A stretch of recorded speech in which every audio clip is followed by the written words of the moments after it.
이 코로나 때문에 현대인들의 삶이 굉장히 많이 변했습니다. 식습관도 변하게 됐어요. 그래서 단체 급식도 변했고요.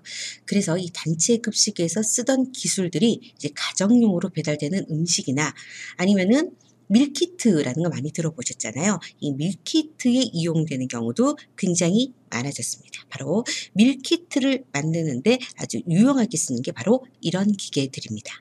조금 그림을 이용해서 여러분들께 보여드릴 게 있는데 이제 쿡칠이라는 방식이에요. 뭐냐면 이 조리 저장식에서 조리를 한 다음에 냉장을 하는 경우 이제 이런 시스템을 이용해서 이런 기계를 이용해서 냉장을 한다는 겁니다. 예, 그냥 냉각이 아니고 항상 들어가는 게 급속이죠. 네, 온도를 낮출 때는 그 시간이 천천히 되는 것보다 빨리 낮추는 게 미생물이 자라거나 아니면 음식의 질감이 변하거나 이런 것들을 막을 수 있기 때문에 급속 냉장할 수 있는 그런 설비가 필요합니다. 그리고 쿡 프리즈라고 조리한 다음에 냉동을 급속하게 하게 되는 그런 방법을 쓸 수도 있어요. 자, 그 다음에 세 번째는 이제 많이 못 들어보실 수도 있어요. 수비드 방식인데 관로에서 이너 베큐움이라고 돼 있죠. 진공으로 보관을 한다. 라는 의미가 될 거예요. 자, 이 방법은요. 개별적으로 음식을 하나하나 진공 포장을 먼저 합니다. 그래서 진공 포장이 된 채로 조리를 한 다음에 그것들을 급속히 냉각하는 거예요. 그렇게 해서 고객들이 드시게 되기 전에 이제 그때 이걸 진공 포장한 채로 조금 데펴서 제공을 하는 게 바로 수비드 방식입니다. 수비드 방식은요. 네, 진공 상태라는 의미고요. 실은 이 방법이 개별적으로 포장을 해서 조리를 하니까 조금 힘들어 보이기도 하지만 네, 이 그림을 보면 아마 감을 잡으실 겁니다. 뭐냐면 수비드 방식을 쓰는 게 전통적으로 그냥 요리를 하는 것보다 실은 공기와 잘 닿지 않으니까 영양소의 산패도 막을 수 있어서 자, 여기 깻잎 보이시죠? 색깔이 어떻습니까? 수비드법은 색깔이 변하지 않았어요. 산화가 절대 일어나지 않은 게 되겠죠. 그리고 밑에 그림을 봐도 뭔가 재료가 조금 더 살아있고 도톰하고 수분이 외부로 빠져나가지 않아서 굉장히 부드럽고 원래 느낄 수 있는 좋은 감촉을 그대로 가질 수 있다라는 장점이 있습니다. 그래서 수비드 방식이 굉장히 일반적으로 널리 알려지고 많이 쓰는 방식은 아니라서 못 봤다 하실 수도 있는데요. 지금 뒤쪽에 있는 이 그림들은 제가 검색을 해서 찾아놓은 그림이거든요. 일반적으로 그냥 판매가 되고 있는 수비드 식품이에요. 닭가슴살도 있고요. 보면 주로 이제 고기류, 스테이크류들이 굉장히 촉촉한 육즙을 밖으로 배출하지 않기 위해서 수비드 방법을 써서 온라인이나 마트에는 사실 마트에는 몇 개 못 본 것 같아요. 온라인상으로 굉장히 많이 판매가 되고 있습니다. 네, 몇 년 전만 해도 이 수비드 방법을 모르는 사람들이 굉장히 많았지만 지금은 이렇게 검색해도 제품들이 나오고 있고 저도 저희 집 냉장고에만 해도 냉동실에 이 수비드 방식으로 익힌 이 닭가슴살이 한 10봉지는 있는 것 같아요. 개당 보통 한 2,000원 조금 넘는 가격인데 100g에 무슨 뭐 빅딜 이런 거 있잖아요. 거기서 개당 한 1,500원에 조금 안 되게 샀나? 살 수 있길래 제가 한 10개 이상을 10개 아니었으면 제 기억에 한 30개 샀던 것 같아요. 30개 정도를 샀다가 이제 좀 많이 먹고 10개 정도가 있습니다. 근데 일반적인 닭가슴살이 이제 익혀서 한번 냉동되었다가 해동이 되면 굉장히 질기잖아요. 근데 수비드 방식은 정말 부드럽습니다. 그리고 수분도 굉장히 많이 머금고 있고요. 그래서 저도 굉장히 좋더라고요. 그래서 지금 아직 사진 않았는데 저도 수비드 기계가 한 50만 원이면 충분히 사요. 좀 싼 거는 한 30만 원도 가능하더라고요. 그래서 한번 구매를 해볼까라고 생각도 많이 하고 있어요. 제가 지금 이런 얘기를 하니까 한 몇 년만 더 지나면은 가정에 음식 좀 한다 하는 사람들은 수비드 기계를 가지고 있는 사람들이 굉장히 많은 그런 때도 곧 오리라고 생각을 합니다. 급식 체계별 유형에서 이번에는 조합식 급식 체계에 대해서 한번 알아보도록 하겠습니다. 아마 여러분들은 이 내용이 생소하실 수도 있을 거예요. 우리가 일반적으로 단체 급식이라고 하면 직접 조리를 해서 그런 것들을 정말 집에서 먹는 이제 가정밥상처럼 뭔가 배식을 하는 그런 형태를 단체 급식이라고 생각하고 있을 텐데요. 이건 특징이 보면 일단 식재료 자체가요, 주로 반제품이나 가공품 자체를 쓴다라고 되어 있습니다. 그래서 그런 것들을 이제 막 가열을 해서, 그리고 이런 것들을 이제 제대로 식단처럼 보이기 위해서는 이렇게 조합을 하겠죠. 네, 그래서 한 상차림으로 조합 같은 걸 한 다음에 배식을 하는 그런 시스템이 바로 조합식 급식 체계라고 불리는 체계입니다. 조합. 이것만 봐도 뭔가 조리를 이제 최소화할 수 있는 반제품이나 가공제품을 갖고 와서 조합을 해서 제대로 된 식사를 차려낸다라는 의미로 생각을 하시면 될 것 같습니다. 특징은요, 가공식품이나 편의식품을 사용하기 때문에 조리 과정이 정말 최소화되어서 거의 뭐 가열하는 정도, 그 정도만이 조리 과정이라는 게 바로 특징이 될 수 있습니다. 그럼 이런 조합식 급식 체계에서는요, 전처리 과정이라고 하는, 왜 예를 들면 생채소를 이제 손질을 한다거나 생선을 손질하고 뭐 밑간을 한다거나 이런 전처리 과정이 거의 필요 없는 경우의 급식입니다. 장점도 있습니다. 기성 제품을 이용하기 때문에, 가공품을 이용하기 때문에 음식의 맛 변화가 거의 없겠죠. 왜냐하면 그 음식을 만드는 식품 회사에서 품질 관리를 하고 있기 때문에 음식의 맛이 뭐 이제 일하시는 여사님이 바뀐다거나 어떤 사정에 의해서 절대 바뀌지 않는 그런 것도 뭐 장점이라면, 그래서 음식 맛이 바뀌지 않는 것도 장점이라면 장점이니까요. 그런 것도 있을 수 있고, 기기가 거의 없는 곳. 예를 들면 이런 건요, 단체 급식을 한 1년 이상 길게 할 경우면 기기를 많이 갖춰야 되겠죠. 근데 여기에는 굉장히 특수한 경우라서 기간이 한 보름 정도, 한 15일 정도만 급식을 빨리 해야 된다. 근데 그렇게 하기 위해서 기기를 설치한다거나 임대를 한다거나 뭐 구매를 한다거나 이런 건 너무 불필요하겠죠. 그렇기 때문에 그런 경우에 기기를 설치하지 않기 위해서 이런 방법을 쓸 수도 있고요. 그리고 급식을 시작을 해야 되는데 너무 시간이 없게 한 4일, 5일 후부터 어딘가에 다른 지역에서 급식을 시작해야 될 때 기구를 갖춘다거나 이렇게 뭐 인력을 많이 모집을 한다거나 그런 게 너무 힘들 경우에는 바로 이런 조합식 급식 체계를 이제 한시적으로나마 또 이용을 할 수도 있겠죠. 숙련된 조리 종사원이 필요 없다. 그리고 노동시간 및 노동비용이 감소된다라고 하는 면에서는 우리가 어떤 음식에 대한 원가를 따져볼 때 식재료비에 인건비를 항상 더해야 됩니다. 인건비가 굉장히 차지하는 비율이 적다라고 볼 수 있겠죠. 네. 그렇지만 단점의 내용을 미리 좀 땡겨서 보자면 이렇게 반조리식품을 사거나 가공식품을 살 때는 단가가 올라갑니다. 그래서 조합식 급식 체계에서는 인건비의 비율은 낮은 반면 식재료비의 비율이 굉장히 클 수가 있어요. 그래서 적은 인원으로 많은 급식수를 담당할 수 있기 때문에 이런 경우 우리는 생산성이 증가한다라고 볼 수 있겠죠.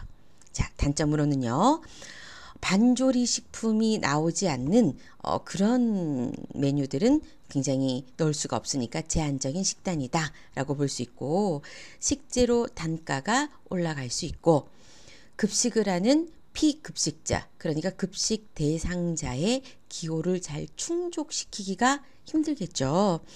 그리고 이제 많이 사다가 저장을 해야 되기 때문에 저장 비용이 늘어날 수 있다. 그런 것도 단점이 될 수 있고요. 이렇게 급식을 하는 경우 과연 영양적으로 아주 잘 충족할 수 있을까 하는 것 때문에 영양 요구 충족이 좀 불가할 수 있다는 그런 것들도 단점으로 뽑을 수가 있겠습니다. 그럼 이런 조합식 급식 체계에 의해서 어떤 식단이 탄생하는지, 자, 사진으로 한번 보십시오. 첫 번째 사진은요. 저희가 보기에도 이게 과연 가공식품입니까? 라고 얘기할 수 있겠는데, 이게 또띠아를 반 접어서 이제 뭔가 내용물을 넣어 놓은 이런 제품은 냉동으로 충분히 나오고 있는 제품입니다. 지금 이 강의를 듣고 있는 분들이 학생이시기 때문에 단체 급식이나 이런 곳에서 어떤 반조리 혹은 조리된 식품들이 출시되고 있는지 아마 잘 모르실 거예요. 그래서 단체 급식 시장에 여러분들이 어떤 제품이 출시되고 있는지 그걸 한번 알아보는 것도 굉장히 흥미로운 일일 거예요. 그래서 그런 제품을 가지고 이렇게 냉동 또띠아를 내고요. 샐러드처럼 보이는 이 제품들도 샐러드네? 저런 거는 생식품이니까 아마 조리를 했을 거야 라고 생각을 하실 텐데요. 왜 요즘에는 식자재 마트도 일반 소비자가 갈 수 있게 굉장히 이제 주위 보면 찾아보면 많잖아요. 거기 이제 보면은 샐러드를 완제품으로도 이렇게 드레싱 말고요. 샐러드 완제품을 킬로그램 단위로 팔고 있어요. 그래서 1kg도 일반 소비장으로 이렇게 분류가 되기 때문에 적어도 한 4kg 정도 되는 단위로는 식당에서 일일이 조리하지 말고 반찬 삼아 나오는 이런 샐러드에 쓰십쇼라는 개념으로 단체 급식에서 나오고 있습니다. 그리고 이렇게 냉동으로 믹스된 그 야채들은 아마 국내에서도 한 20년 전부터 유통되고 있었거든요. 그런 제품을 놓은 것 같고요. 그다음에 이제 바나나 놓고, 그다음에 이제 유제품 치즈 종류를 좀 놔주고, 또띠아 소스인 것 같네요. 그리고 우유 제품 놔주고 이렇게 되면 아마 조리할 때 필요한 거라고는 제가 보기엔 칼, 그리고 나중에 이걸 정리할 수 있는 뭐 그런 시설들 그 정도만 필요할 거예요. 그리고 두 번째 사진, 이거는요. 실은 한국에 있는 굉장히 유명한 병원에 러시아인 환자를 위한 식단입니다. 또 병원에서 환자를 위해서 정말 위생적으로 잘 조리해서 제공을 해야지 어떻게 기성제품을 쓸 수 있나라고 생각을 하실 수 있는데요. 외국인 환자가 한식에 적응하면서 환자인데 식사를 하는 건 굉장히 본인에게는 힘든 일일 수 있거든요. 그래서 차라리 러시아에서 유통되고 있는 가공식품을 들여온 다음에 러시아 환자가 있을 경우에, 혹은 다른 나라도 되겠죠. 그 나라 국적의 환자가 있을 경우 이런 음식을 구성해서 준다면 그 환자는 오히려 자기에게 굉장히 친숙한 음식이니까 정말 입맛이 없어서 이제 밥 먹기가, 식사하시기가 굉장히 힘드실 텐데 더 기쁜 마음으로 특별하게 치료식을 드셔야 되는 경우가 아니고 일반 상식이라면 요렇게 드시는 게 훨씬 더 좋을 것 같기는 해요. 그래서 병원에서 또 우리나라에서 이제 조합식 급식 체계 일부를 지금 가져다가 적용을 하고 있다라는 걸 보여주는 그런 사진이었습니다.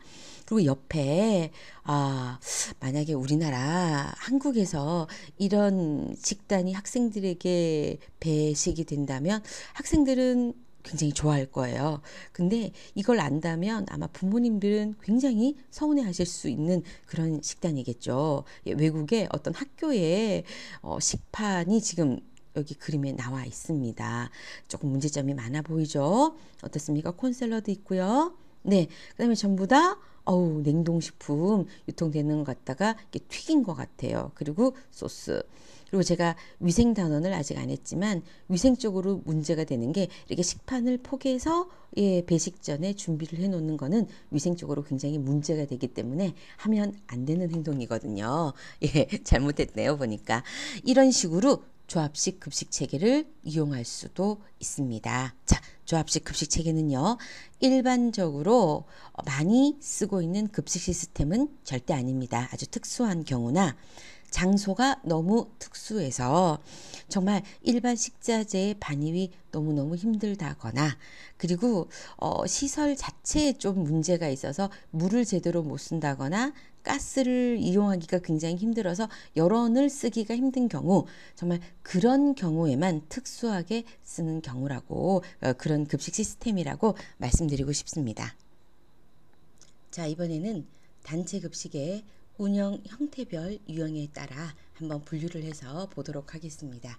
첫 번째, 직영이라는 방법이 나오고 있습니다. 직영은요, 급식소를 그 기관이 직접 운영하는 형태를 직영이라고 우리가 부릅니다.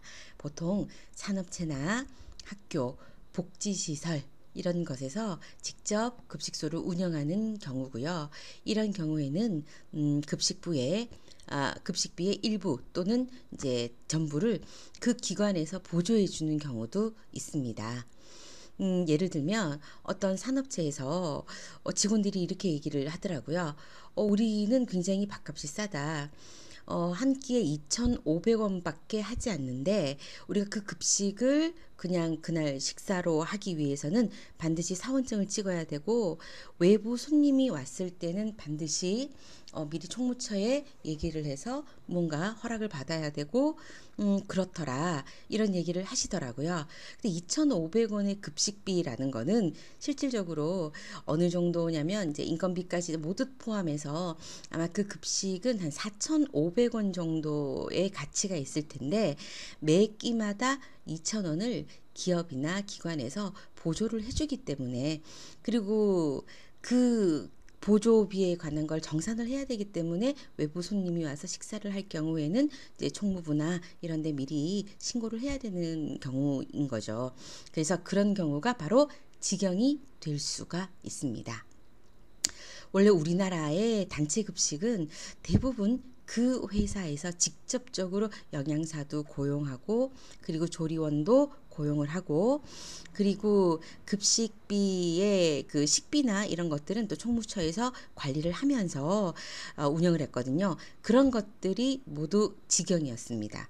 그렇게 직영으로 단체 급식이 운영될 경우에는 이윤을 남길 필요는 없어요. 그렇기 때문에 수익 추구가 목적이 아니고 사원들에게 시간적으로 좀 시간을 아껴서 점심시간에 식사를 하고 좀 충분히 쉴 수 있게 혹은 직원들에게 좀 더 안정적인 좋은 식사를 제공하고 싶다라는 복리후생이 목적이 될 수가 있겠죠.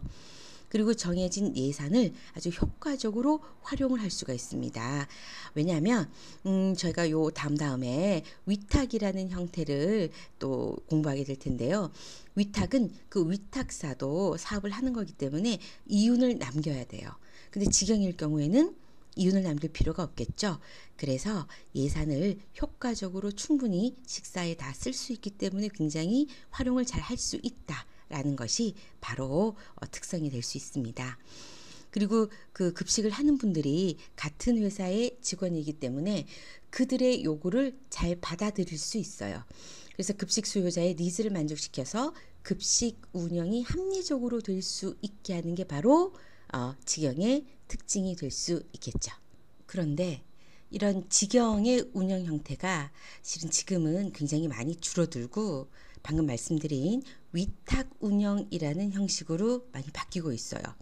왜냐하면 이런 직영 같은 경우에는 그 기업에서 본인 회사가 예를 들어서 전자나 아니면 어떤 전산 프로그램 전문 회사라고 할 경우 그 회사는 인력을 이제 고르는 거나 회사 운영을 모두 그쪽으로 포인트를 맞춰서 하고 있는데 자기들 운영하고 있는 형태와 굉장히 다른 음식이라던가 식단이라던가 그리고 그런 걸 운영하는 영양사의 고용, 조리사의 고용 이런 것들이 굉장히 본인들에게 부가적으로 일이 되면서 뭔가 좀 부담스러울 수가 있거든요. 그래서 아예 이 급식을 전문적으로 잘 하고 있는 사람에게 맡겨버리자. 그래서 위탁을 해봤더니 본인들한테도 장점이 있었거든요. 왜냐하면 그렇게 예를 들면 인사과의 직원들이 다른 자기들 전공과 상관없는 그런 사람을 고용하기 위해서 신경을 덜 써도 되고 그리고 이 직원들의 불만 중에 업무와 관련된 불만이면 자기들이 또 적극적으로 해결할 수 있고 발전 방안을 내놓을 수가 있는데 급식과 관련된 것들이 직원들의 불만에 나왔다 이렇게 되면 그걸 해결하기 위해서는 그 기업은 굉장히 뭔가 외부 자문을 받거나 해결 방법이 어려워지는 거예요.